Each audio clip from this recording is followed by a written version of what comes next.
بسم اللہ الرحمن الرحیم۔ السلام علیکم ورحمۃ اللہ وبرکاتہ۔ کیا آپ جانتے ہیں قرآن نے 1400 سال پہلے ایک ایسی قوم کے بارے میں بتایا جو زمین پر 2 بار فساد پھیلائے گی اور پھر تباہ ہو جائے گی؟ کیا یہ وہی وقت ہے جس کے بارے میں ہم آج خبریں دیکھ رہے ہیں؟ قرآن کی روشنی میں سورہ بنی اسرائیل سورہ الاسراء اللہ تعالیٰ فرماتے ہیں، تم ضرور زمین میں 2 مرتبہ فساد برپا کرو گے اور بہت سرکشی دکھاؤ گے۔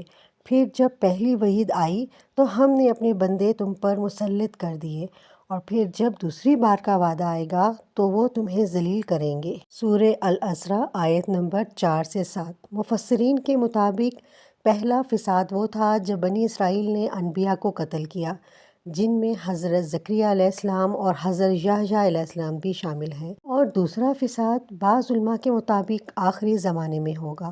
نبی کریم صلی اللہ علیہ وآلہ وسلم نے فرمایا، قیامت قائم نہ ہوگی یہاں تک کہ مسلمان یہودیوں سے جنگ کریں گے۔ یہودی درختوں اور پتھروں کے پیچھے چھپیں گے اور درخت اور پتھر کہیں گے، اے مسلمان، یہاں ایک یہودی ہے، اسے قتل کر دو۔ صحیح بخاری، صحیح مسلم۔ یہ ایک بڑی اور فیصلہ کن جنگ کی طرف اشارہ ہے۔ خراسان اور سیاہ جھنڈے۔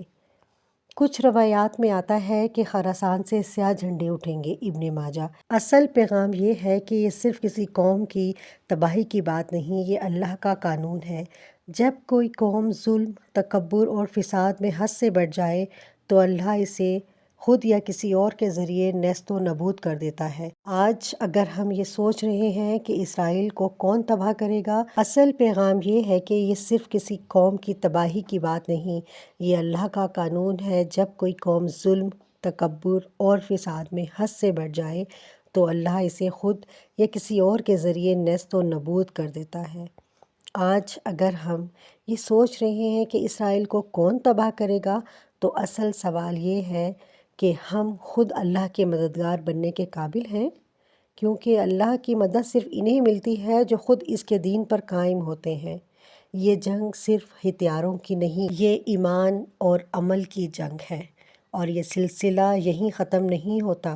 احادیث میں آتا ہے کہ قیامت کے قریب اللہ ایک بندے کو بھیجے گا جنہیں کہا جاتا ہے حضرت مہدی۔ نبی صلی اللہ علیہ وآلہ وسلم نے فرمایا، مہدی علیہ السلام میری اولاد میں سے ہوں گے اور وہ زمین کو عدل و انصاف سے بھر دیں گے۔ ابو داؤد۔ تو آپ کو معلوم ہے کہ پھر کیا ہوگا؟ اسی دور میں ایک بہت بڑا فتنہ ظاہر ہوگا، وہ ہے دجال، سب سے بڑا دھوکہ دینے والا۔ اور جب فتنہ اپنی انتہا کو پہنچے گا تو اللہ آسمان سے نازل فرمائے گا حضرت عیسیٰ علیہ السلام کو۔ فیصلہ کن لمحہ یہ ہے کہ حضرت عیسیٰ علیہ السلام خود دجال کا تعاقب کریں گے اور اسے باب اللد، فلسطین کے مقام پر قتل کریں گے۔ صحیح مسلم۔ اس کے بعد کیا ہوگا؟ زمین پر امن قائم ہوگا، ظلم کا خاتمہ ہوگا اور اسلام پوری دنیا میں پھیل جائے گا۔ نبی صلی اللہ علیہ وآلہ وسلم نے فرمایا، عیسیٰ علیہ السلام ابن مریم نازل ہوں گے، صلیب کو توڑ دیں گے اور عدل قائم کریں گے۔ بخاری و مسلم۔ تو یاد رکھیں، یہ صرف ایک جنگ کی کہانی نہیں، یہ اللہ کے وعدے کی تکمیل ہے۔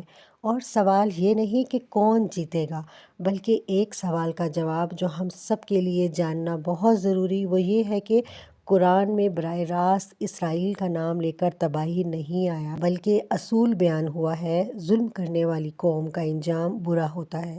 احادیث میں آخری زمانے کی جنگ اور دجال عیسیٰ علیہ السلام کا ذکر ہے۔ جب اللہ کا فیصلہ آتا ہے تو دنیا کی کوئی طاقت اسے روک نہیں سکتی۔ میری اللہ سے یہ دعا ہے، یا اللہ ہم سب کو ایمان کی حالت میں موت عطا فرما اور ہمیں ایمان کا ساتھ دینے والا بنا دے۔